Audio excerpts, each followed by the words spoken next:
Right, painting done, so we've got a bunch of other work to do. This weekend we're going to be focusing on the mast. Very fast show this. This week I will mainly be doing mast work. The first thing we've got to do is to thread the wire for the masthead fitting. Got a new wire, managed to buy that. Got some halyards to reeve on, and then a few other bits and pieces, and we'll be ready to step.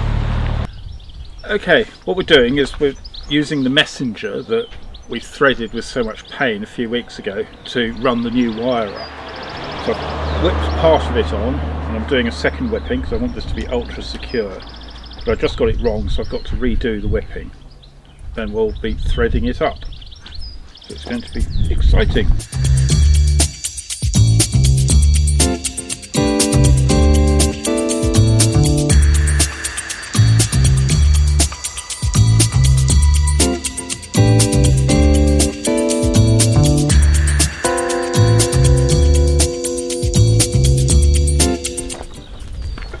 Okay. Okay. Right, second try.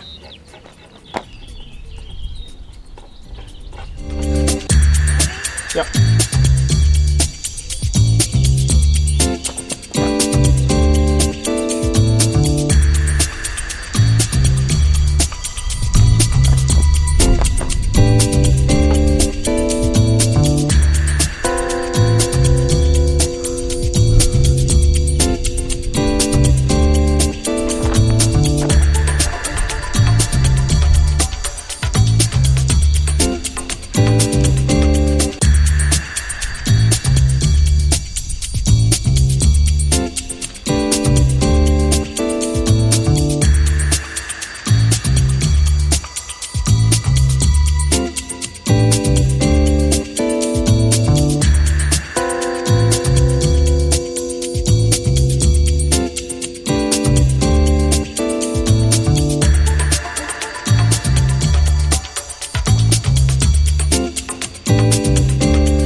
Okay, this is a scary bit. I've cut the forestay here off to I think the correct length.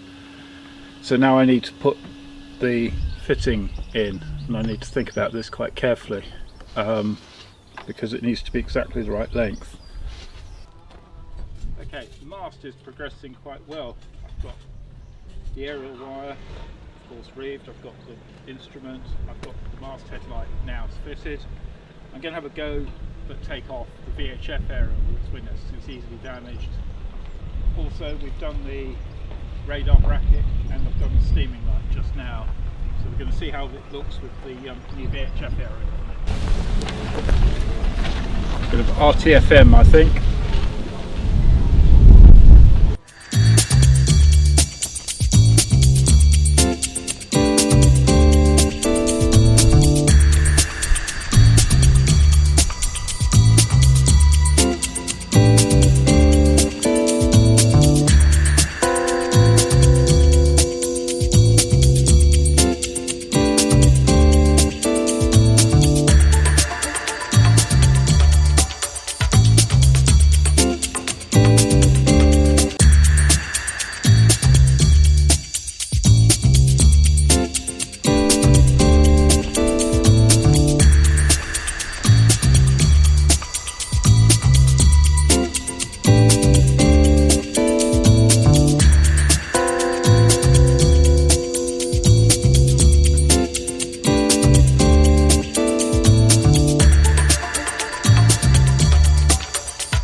after the event, editing Roger as some people seem to call it. So now, a week or so after the stuff that we have been doing, we are actually ready to step the mast. No wind, but plenty of cloud, but also no rain forecast. This was very nerve-wracking though. As I explained a bit, but wasn't able to film properly, the forestay has to be made of very precise length.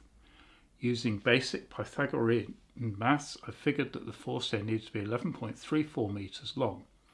The Watling furling gear has a large rotator that allows the furler to rotate while holding the forestay itself both securely but also firmly locked to the furling drum. The way the stay is fixed to the bottom rotor is using a so-called stay lock fitting. The rest of the stays use a cheaper and just as good system called swaging, where a powerful hydraulic press is squeezed round the end fitting and pushes the steel of that into the strands of the wire.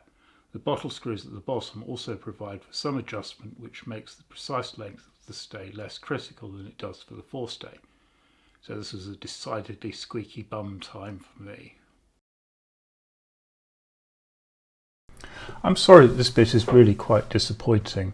It was quite difficult to get a safe placement of the camera away from any potentially dropped masts, and as I had to help with fixing the mast, I was not able to move it around and had to do the whole thing in one take. I'll look at doing some more exciting or perhaps less boring filming of other parts of the fit out shortly.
The process of stepping a mast is actually a surprisingly lengthy task, but you're also aware of time pressures given that a long aluminium tube is dangling above your boat from a crane. Once it is set on the step, you have to attach and then adjust all the stays. Whilst the crane is taking most of the weight, you see us running around, attaching the bottoms of the stays and roughly adjusting them so that the mast is held vertically and securely. This is called in column. After this, you then go round adjusting it more precisely, making sure that the mast stays vertical and once again in column, which means that it doesn't have any odd bends in it. When this is done, you can start bending on the sails and such like. I didn't get this far, partly because of time and partly because I had mislaid some of the shackles that go on the ends of the halyards. We can capture all this excitement next time.